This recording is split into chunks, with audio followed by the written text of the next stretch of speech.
अग्निपथ योजना में सवाल यह है कि 4 साल बाद युवा क्या करेंगे, उन्हें नौकरी मिलेगी तो कहां मिलेगी। इस पर सरकार भरोसा दे रही है कि 4 साल सेना में काम करने वालों को दूसरी नौकरियों में प्राथमिकता दी जाएगी। जिन्होंने अपने तनमन को तपाया है देश की सेवा के लिए, देश की रक्षा, एक नौकरी और परिवार की सुरक्षा के लिए, उनका सवाल है कि सेना में अग्निवीर बनने के 4 साल बाद क्या होगा। 21-22 में वापस आ जाएंगे तो आगे आके करेंगे क्या, और इसलिए यह ठीक है, पर वह यह एवरेज होने वाले बंदों के लिए ठीक है, उनके लिए यह सिस्टम लागू किया जाए। और जो बंदे 17.5-18 के हैं उनके लिए जो पहले वाला सिस्टम है वही होना चाहिए।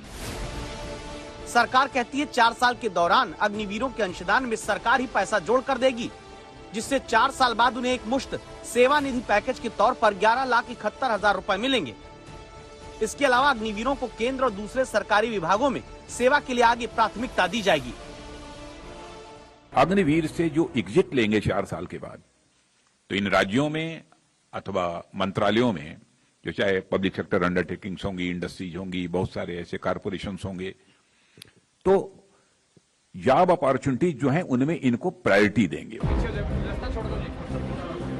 इसी आधार पर हरियाणा के मुख्यमंत्री मनोहर लाल खट्टर ने अग्निवीरों को सरकारी नौकरी में प्राथमिकता देने का भी ऐलान कर दिया। ट्रेनिंग के बाद अगर लोग स्थायी नौकरी वहां प्राप्त करना चाहते हैं तो वॉलंटरी तौर पर अप्लाई करेंगे। 25% युवकों को स्थायी सेना की नौकरी मिलेगी, 75% लोग उसमें से वापस आकर के समाज के कामों में लगेंगे, सरकारी नौकरी में लगेंगे अथवा अन्य काम करेंगे। मैं हरियाणा सरकार की ओर से ये विश्वास दिलाता हूं कि जो 75% ऐसे वीर सैनिक अगर वापस आने के पर सरकारी नौकरी चाहते होंगे तो उनको वरीयता दी जाएगी, या अन्य काम करने के लिए भी उनके लिए वरीयता की योजनाएं बनाई जाएंगी।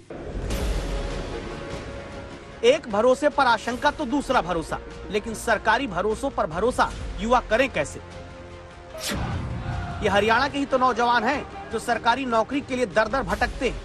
सवाल ये कि जो हरियाणा देश में 24% बेरोजगारी दर के साथ रोजगार न दे पाने के पैमाने पर सबसे ऊपर खड़ा है, वो अग्निवीरों को 4 साल बाद कैसे सरकारी नौकरी देने की प्राथमिकता पूरी कर पाएगा। घर वाले इस आशा से हमें भेज रहे हैं हॉस्टल में कि बच्चा नौकरी लग के तो 4 साल के बाद में घर पे भेज देंगे तो बेरोजगारी आ जाएगी। तो घर वालों ने अभी तक जितने 4-5 लाख रुपए तो हॉस्टल में लगवा दिए हैं, और साल भर हम यहाँ पर खाना खाते हैं उसके रुपए भी देते हैं, और ये 4 साल बाद में सरकार हमें वापस घर भेज देगी तो फिर से बेरोजगारी आ जाएगी। अग्निवीर के तौर पर 4 साल वाली इस सेना भर्ती की स्कीम में युवाओं को सुरक्षित भविष्य का भरोसा देने के लिए गृह मंत्रालय भी आगे आया। गृह मंत्रालय ने कहा कि अग्निपथ योजना में 4 साल के बाद अग्निवीरों को अर्धसैनिक बलों और असम राइफल्स में भर्ती में प्राथमिकता दी जाएगी।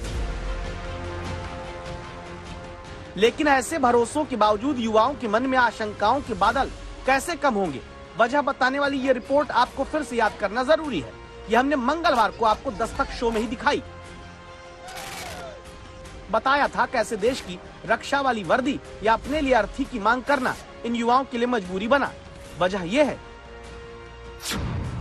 कि इन युवाओं ने साल 2018 में अर्धसैनिक बलों में नौकरी के लिए आयोजित परीक्षा दी थी।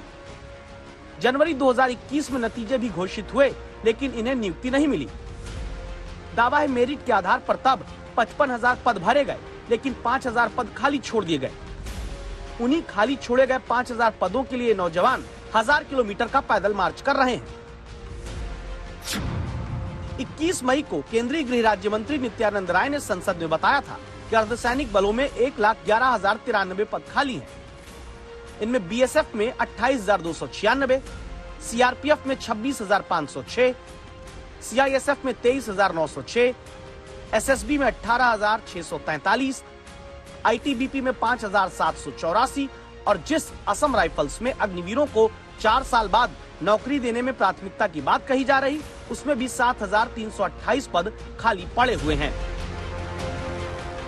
इसीलिए जरूरी है कि सरकार इन आशंकाओं को भी दूर करे, जहां खाली पदों को अब तक भरने वाली सुस्ती सिस्टम में चली आ रही है, ताकि देश के युवा अग्निवीर बनने के 4 साल बाद सरकारी नौकरी के लिए प्राथमिकता दिए जाने की बात पर पूरा भरोसा कर सकें।